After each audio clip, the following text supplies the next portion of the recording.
How's it going, everyone? It's Avi from Weather Sponge. 1000. Today is March 7, 2022. As today, we're going to focus on the next major winter storm that could bring heavy snow throughout the United States, as well as heavy rain further southward, as well as an extreme wind threat where we could see this next low pressure system have a millibar pressure equivalent to major hurricane. So this is definitely something we're going to need to watch over next week. And we'll also talk about this current low pressure system that's moving through the East Coast, bringing severe weather as well as strong winds along the East Coast. But before I begin, make sure to subscribe if you want to see more weather-related content. Make sure to like if you like this video, and make sure to turn on post notifications if you want to see even more weather-related content. So let's begin by taking a look at the current radar for the lower 48. And as you can see, we do have this elongated feature of thunder showers pretty much extending as far south as Georgia, and of course as far north as the United States Canadian border, where we are seeing a line of thunderstorms move through I'd say just to the west of the Interstate 95 corridor, where now Richmond, Virginia is experiencing a severe thunderstorm, and now we have severe thunderstorm warnings issued throughout eastern Pennsylvania, as this squall line is now going to approach New Jersey in the near future and eventually New York City, and we will see those thunderstorms as well move through Albany. So make sure to stay alert along the East Coast, especially throughout the New York City metropolitan area, as well as portions of New England, because there is enough instability to where we're seeing severe weather across the East Coast. Because think about this, today throughout the East Coast you received nearly record high temperatures, and tomorrow you're gonna go back, I'd say, back down to earth when it comes to temperatures, back down to 40s and 30s, which shows that there's a high amount of unstable air along the East Coast to induce this severe weather. So make sure to keep that in mind. But this low pressure system should move out by tomorrow, so it won't be anything of long-term worry for the East Coast, which is definitely good news. However, we need to take a look at this next low pressure system, which could be significant for a lot of United States. And it's not only regarding snowfall, we could also see some severe weather associated with this low pressure system, as well as extremely strong winds and rapidly intensifying low pressure system, where in some cases some computer model runs are taking an extreme intensification process to where we're seeing millibar pressures equivalent to category 4 or category 5 hurricanes at times, which I'm gonna show you right now. So if I were to take a look, show you guys in the future, of course that low pressure system I was just talking to you guys about, right behind it is a pretty large area of cold air, an expansive area of cold air, pretty much dominating the northern Midwest at this time. And you see that with the strength of this low pressure system, as well as the fact that it's very near this ridge that's bringing a strong northerly flow, we're gonna see a pretty significant temperature drop throughout the East Coast as a result of this strong northerly flow. That's going to bring a lot of that Arctic air further southward, and it won't help that there's going to be another low pressure system to bring more of that cooler air further southward. And what that does, of course, when we see a significant jet stream dip like this, is it creates a very unstable environment for a potentially major low pressure system to develop, which is expected during the lake week. However, before that, we're actually going to see a little bit of a less significant low pressure system develop right around the southeast. If I were to continue to move forward, you see that we do see some thunder shower activity develop right around Louisiana and Mississippi as a result of this jet stream dip. And while this jet stream dip isn't significant enough to really develop anything major when it comes to this low pressure system, it will at least dump some rainfall and perhaps some snowfall throughout the northeast. So you definitely need to keep that in mind. And with the cold air locked in place, we could see some accumulating snowfall throughout the northeast by the Wednesday timeframe. I don't think it's going to be anything significant. I'd say at worst you'll probably maybe receive 1 to 2 inches in some localized areas, or maybe in a large area in general 1 to 3 inches, but that's about it. Especially in the areas that are northward, that's where you should most likely receive the most snowfall, of course, because the temperature will be cold enough to support some accumulating snowfall. But expect some snow showers throughout the mid-Atlantic and the southern portion of New England, where Boston, New York City, and even Philadelphia could receive some snowfall. As of right now, there isn't really any sort of accumulating snowfall forecasted for New York City and Philadelphia, but snow showers are expected, and you definitely don't want to rule out the possibility of accumulating snowfall with this storm, although it isn't forecast, because that's certainly a possibility if the temperature drops down low enough. But as right now, the forecast is no or little to no snowfall accumulation for the major cities. The accumulating snowfall should be in the areas further northward, but don't rule out some accumulating snowfall along the Interstate 95 corridor. But this won't be, like I said, this won't be anything significant, mainly due to the fact that there just isn't enough of a strong northerly or southerly flow component to create a very unstable environment for a lot of lift in the atmosphere to occur, or a lot of buoyancy with the air molecules and water vapor. So as a result, we're all going to see a rapidly intensifying low pressure system or storm that's going to be anything major. However, this next storm will definitely be different, because with this low pressure system associated with it is a lot of cold air, and it's actually going to move southward as a result of this very strong northerly flow induced by this ridge that's located right around right around the British portion of Canada, as well as this low pressure system located right around the eastern portion of Canada, where we're seeing a strong northerly flow. This will steer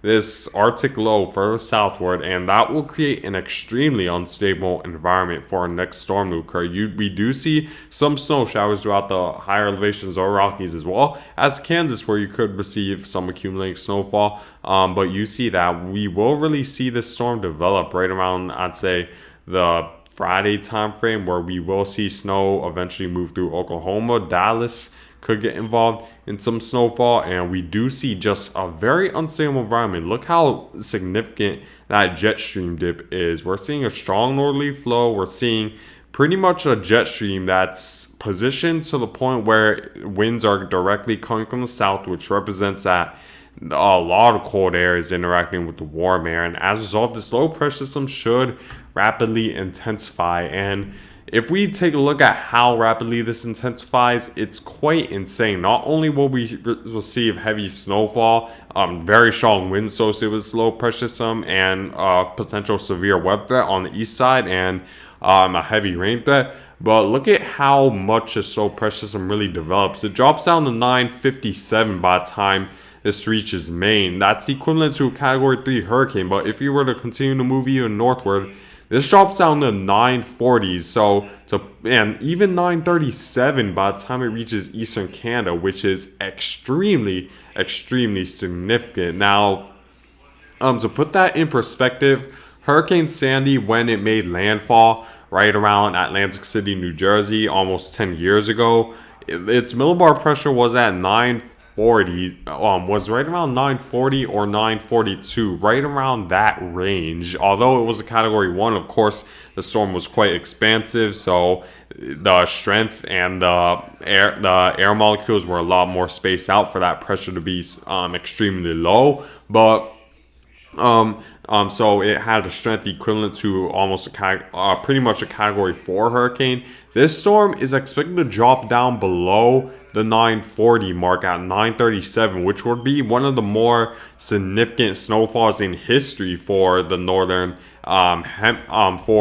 anywhere that's north of North Carolina, because this isn't a hurricane. This is a mid-latitude cyclone where we're seeing the pressure drop down to 937, which is equivalent to Category 5 hurricane at times. So this would be significant for eastern Canada. This will be quite a bit far north by the time it does reach that millibar pressure, so the United States won't necessarily experience a 937 millibar storm directly, but still, we're going to see extremely strong winds associated with this low pressure. So we need to see if it does develop that rapidly, because the European model is disagreeing a little bit that it does expect it to strengthen it a little bit slower than the GFS model, where we do see that by the time this reaches Canada, it's still in the 960s, which, keep in mind, that's still quite significant, almost equivalent to a Category 3 hurricane, but not necessarily at a historic level at 937 millibars. So we're going to need to see how much unstable air there will be and how early that unstable air will come to the United States, because that will determine how strong this storm is, and as a result, that will determine the amount of rainfall you receive, potentially the severe weather. Because if this storm is stronger, then more likely than not, the air is a lot more unstable to support severe weather. And of course, when the storm's stronger, the heavier the snowfall and the heavier the rainfall, which would mean more significant impacts overall. So it's definitely something to keep in mind in strength. But when it comes to where the heaviest snow will fall, we'll see snow throughout Tennessee, Kentucky, and same throughout a lot of Pennsylvania. And you see that the rain snow line is going to be just to the northwest of New York City, as currently it seems like snow will pretty much stay just to the west of the Interstate 95 corridor. And it seems like both the computer models are agreeing with that when it comes to the trajectory.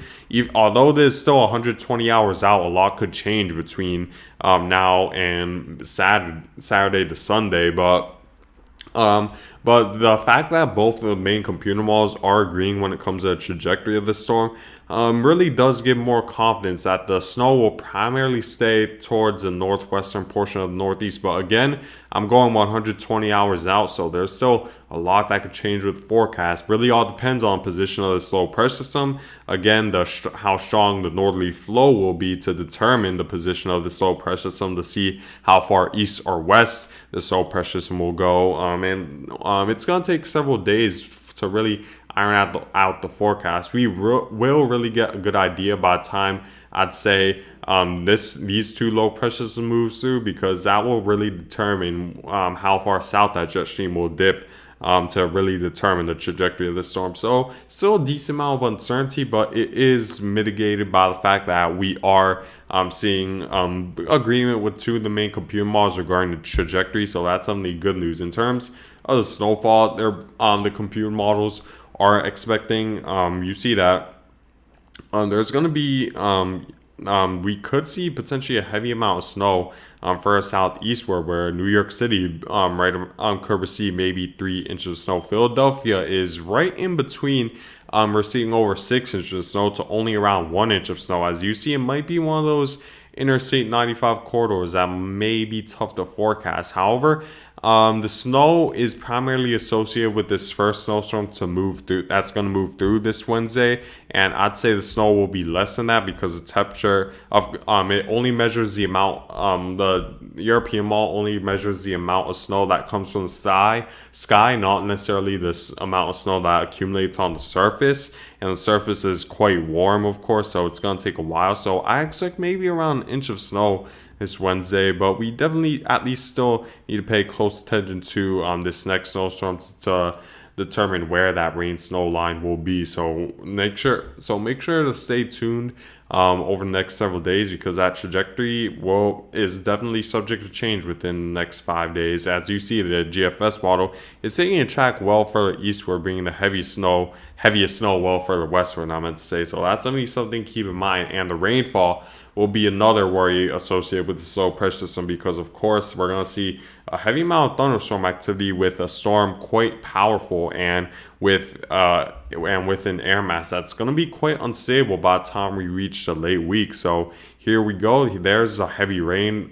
throughout Georgia as well as Florida. If I were to show you guys the total forecasted precipitable rainfall within the next 5 days, you see that that areas in Florida and Georgia could receive maybe over 5 inches of rain. Close to 7 inches of rain are being recorded based on what the GFS model is stating. So this is definitely something to keep in mind when it comes to flooding further southward. And of course, the wind threat will also be a pretty significant worry associated with this storm. So if I were to show you guys the wind forecast that the GFS model is expecting, it's going to be definitely quite worrying with a storm this powerful. So if I were to show you guys the wind forecast, let me just move forward right here.